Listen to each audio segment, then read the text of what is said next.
There was two moments in this episode that really stood out to me. The pinching penny scene at the beginning of the episode, and at the end of the episode when Ainz found out that apparently Sebastian has betrayed them, and Solution was letting him know this. His reaction, he's like, huh, what now?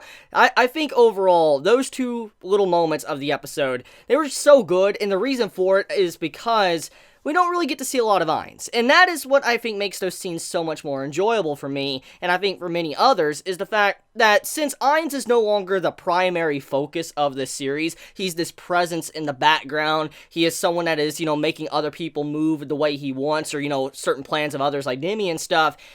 I think we can appreciate his scenes even more when he is shown for the limited time he has, because, like I said, he's not focused as much. Now, let's talk about that beginning scene, okay? So the opening of the episode, it starts off with Ainz basically sorting money. He has some money for Sebastian and Solution, their funds and stuff, and then he has some, funds put to the side for research funds and all that for them to be able to research magic or, do anything they can in this world. Because as we know, their money, for instance, what, Nazarick has, their money can't really be that useful. Like, they need to earn their own money, which is the reason why Ainz, he has to be an adventurer, because that's how he makes money, and how his, everybody underneath him, his overseers, his guardians, all of that, they're able to go outside the world and purchase things, is because he owns a big vast of money thanks to being an adventurer. And so he can't really use his wealth from Nazarick. Ainz, as we know, this man, he has been, giving all of his funds over to, everybody else, and this man barely has anything left to really use, and I find it very funny for what he said in this episode. He's like, I need more money, maybe I should make, some form of, deal or something with a trader, but then he's like, wait a minute, that'll ruin my public image, that would make it look like I'm only in it for the money, and I'm just sitting here laughing because I'm like, oh my god, the struggles of this man, because he's having to make money, enough money for everybody, and sustain them, and it looks really funny on him. This boss basically pinching pennies just to be able to, have stuff for his own self or whatever he wants to do. And I just couldn't help but chuckle and all that at the beginning of this episode. Now, Climb got a lot of characterization in this episode, and before you say anything, yes, his name is pretty dumb, okay? I know the name Climb is not that, awe-inspiring. I don't really know the symbolic meaning of it. If I had to assume anything, if I, heard that name for the first time, I would assume the name would mean, maybe this is a character that will continuously climb over any obstacle to be able to reach the top. This is a character that was at the bottom since he was an orphan and all that. We found out about that, and he's now where he's at. He struggled to get to the top thanks to the princess's goodwill. I mean, you can look at his name in very different ways, but overall, I do agree his name is not that amazing, especially for a character name of this arc. But I mean, we get some characterization for him, and from what we can see, he's an individual that really, really loves to get stronger. He wants to train and get stronger, and he even has the privilege to train with one of the greatest warriors in the kingdom, which is Gazif, as we know. And we know in Season 1, he was incredibly popular, he was someone very strong. Obviously, he's nowhere near Nazarick and everybody in there, but I mean, still, he's incredibly strong for the standards of this world. And so, we get to see that this dude, Climb, he's been learning underneath this man, been learning a few things, learning, how to fight and all that techniques, and which makes the entire scene really cool to show that Climb is a character that continuously wants to be able to get stronger to protect the person that did him right when he was younger, which was the princess. So, to get into his origin story, Climb was this boy that was an orphan, and eventually, we don't know the whole backstory, it wasn't revealed, but Climb, he basically was an orphan. The princess eventually saw this man on the streets or whatever and decided to take pity or whatever from what was said and brought him in. And for instance, now he's had a good life. He's basically the princess's primary bodyguard to watch over her. Now, it's very obvious by the way some of these little scenes were done in the episode with the princess to Climb and all that it does seem like there is some form of romantic, thing going on there, there's love, and that right there it reminds me a lot of, the situation of Romeo and Juliet.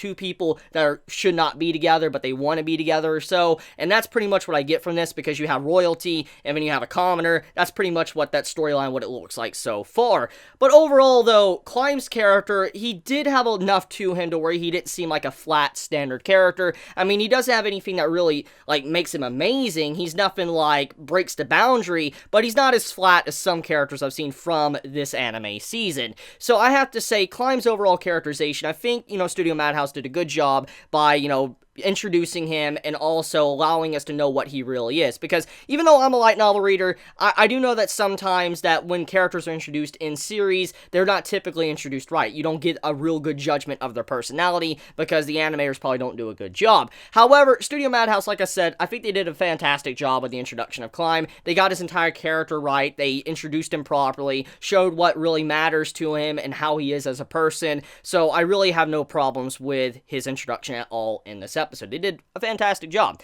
Let's get into the princess. The princess, as an individual, from what we could see from the characterization she received, she is someone that is a very, very good person. She's someone that is for the people. She has introduced certain laws to help out the people. She's ended slave trading or trafficking. She's, managed to save a bunch of people. She's done a lot of good things. There was some things that was omitted from this episode, from her characterization, but it was nothing too crazy. I think everybody can kind of understand what the princess has done. She is definitely someone, as a political figure and as a princess, she is someone that has helped the populace and made life much better. And we also get a little bit more details on, since she has ended slavery, she also tried to make sure it was completely gone, but obviously humans will be humans, and they did find a way around it. So the place that in the last episode when, Sebastian was walking through the town, and you saw, the girl just fall down all that in front of him, and eventually you found out what was wrong with her. Well, that was the, illegal trading house, the brothel and all that for slaves, and that's what she tried to get rid of, and that was the only one left. That was the brothel that they were talking about in this episode. So you can see that right now there is a connection between the brothel, Blue Rose, the new guild that was introduced, or adventurers and all that, this group of adventurers similar to, Momonga, which is Ainz. We see this, adventure group and all of that. They are also connected with the Eight Fingers. They're trying to, deal with them, which in turn is also what Sebastian's, kind of getting caught up in right now, thanks to the girl he took in. So, all of these little things are starting to connect, and I think everybody can kind of get a clear picture of where the story is going so far. There probably is going to be a conclusion course between, maybe whatever the princess is doing and what, Ainz and his group is doing. That's what you see. So, we get a name drop. Blue Rose is the people that we saw in the previous episode that, was burning down that field and all that, and at first glance you thought they might have been villains. Well, those people are actually adventurers, and they also were working for the princess. So they have some really good connections, so to say. They have these connections to where they can actually get certain, quest or whatever they need to do from the princess, which is very high up there on the leaderboards, basically, or political status, and so they can probably get a lot of money and get a lot of, things from her since they get to work with her, and they seem to be very close friends as well. Now, as I've already discussed in my previous episode review, Sebastian, what he did, he was a good man, but he did it because, in a way, he did it because of his creator. His creator, touch me, senpai or son and all that, he's what created Sebastian to be like he is. And so he can't really help himself when he wants to, when he sees someone on the ground and they're asking for help, he can't help himself. And so he saved her. And which in turn has put Nazarick, the entirety of Nazarick, kind of in jeopardy, because him going out of his way and going against what Ainz really wanted him to do, and then introducing someone new into their fold, it has it to where other people are starting to become aware of their presence, which we have the brothel, a part of the Eight Fingers, obviously, that, we see that big connection going on there. I don't think Madhouse did a very good job kind of, expressing the fact that what was happening in that final scene was that the brothel, which was working for the Eight Fingers, they were being, in that segment with Sebastian, for instance, there was a political official that was manipulated in the pocket of the Eight Fingers, and Sebastian realized if he would have turned over, the girl, she probably would have ended up dead in the first place. And then they also wanted to try to get Solution as well. Ainz and his entire group is getting caught up in this, and it makes a lot of sense why Solution would go out of her way and contact Ainz, because many might want to look at Solution and put her down, saying, what's wrong with you? Why are you doing this and all that? But you gotta remember that what Sebastian is doing is kind of out of the norm. Even though he's kind of following the will of his creator,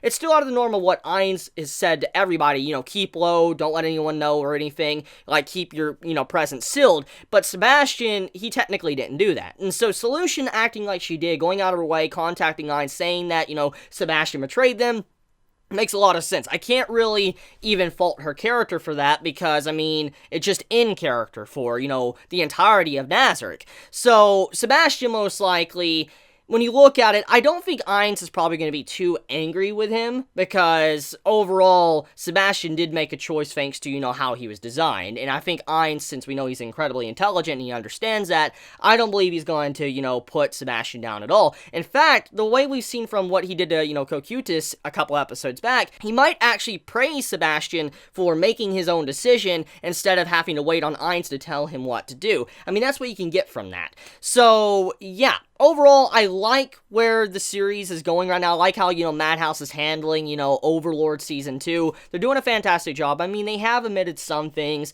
but it's nothing too major that destroys this series, like, how Season 1 was, where it omitted a lot of stuff. So, I have been enjoying it.